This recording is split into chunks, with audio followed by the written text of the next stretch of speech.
the whole idea here is we want to find non-zero vectors v that when I multiply by this is just a matrix, right? It's a matrix with non-zero diagonal elements. In fact, we can write this matrix. What does this thing look like? Diagonal with lambdas. This thing, we actually have the exact form of it, right? So when is a matrix, when can you write a matrix that you multiply by a non-zero vector and you get a zero answer? What must be true about the columns of that matrix? They're linearly dependent, right? So in other words, we want to find lambda such that lambda I2 minus A is singular, linearly dependent columns. What is a really, really easy way to talk about singularity of a 2 by 2 matrix? What must be true about a 2 by 2 matrix when it's singular?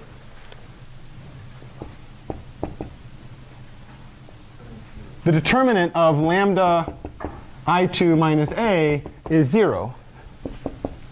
But we know that lambda I2 minus A is literally this matrix, lambda minus G over L plus K over M minus K over M minus K over M, lambda minus G over L plus K over M. How did I know that this was that matrix? Well, A was that matrix, right? Of course, that would become a positive because the negative scalars would be multiplied by a negative, so those become positive, right? Okay. And then I have the lambdas on the diagonal.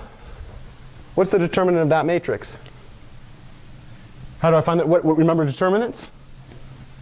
Okay, so write it. So it's this scalar times that scalar. Well, they're the same exact scalars, so this would be lambda minus G over L plus K over M squared minus K over M squared, and I want to find the lambdas that make that 0, right? Well, this is an algebra problem, and not only is it an algebra problem, it's already in perfect square mode, right?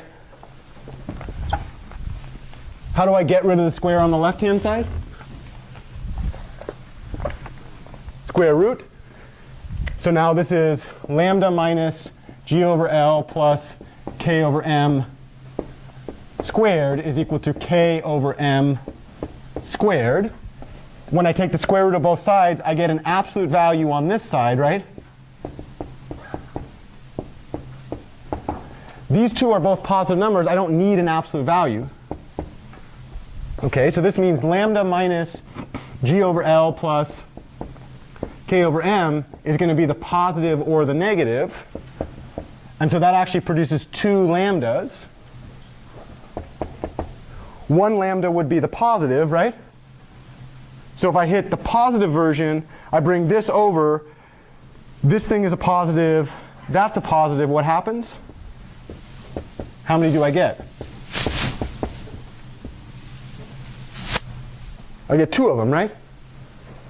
What happens if I hit the negative? This is a negative. I bring this on the other side. It's a positive. What happens to the factor of K over M?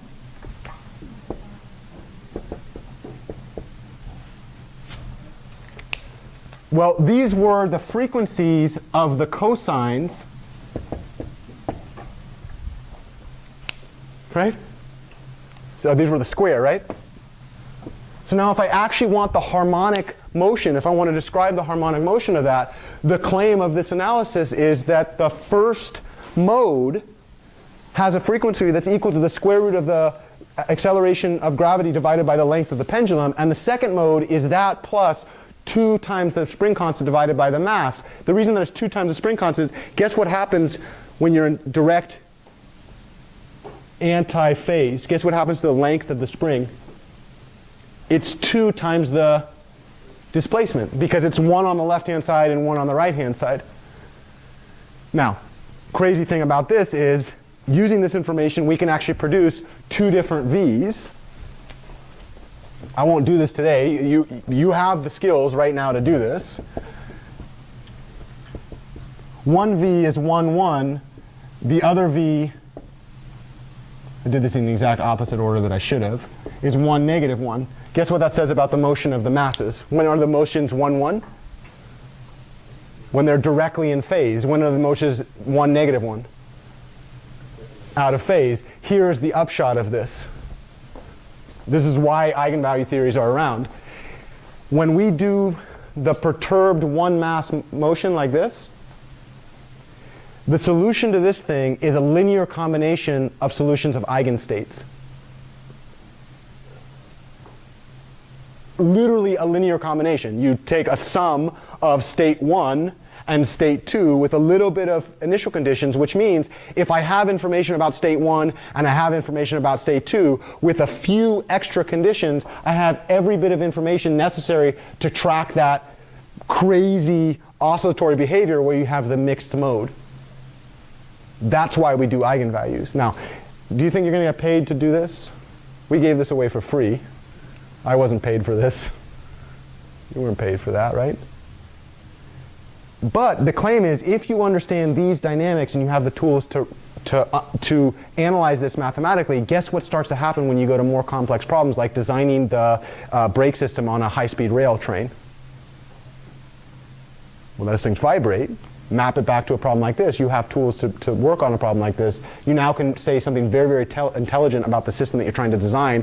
You can reverse engineer it. I'll talk about, yeah.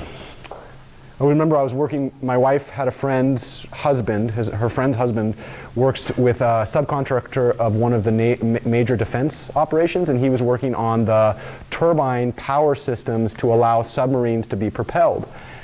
His entire job, he spent 12 hours a day, 4 days a week, 5 days on every other week, because they figured that out that way, with eigenvalue analysis, changing the type of energy that ran the turbine.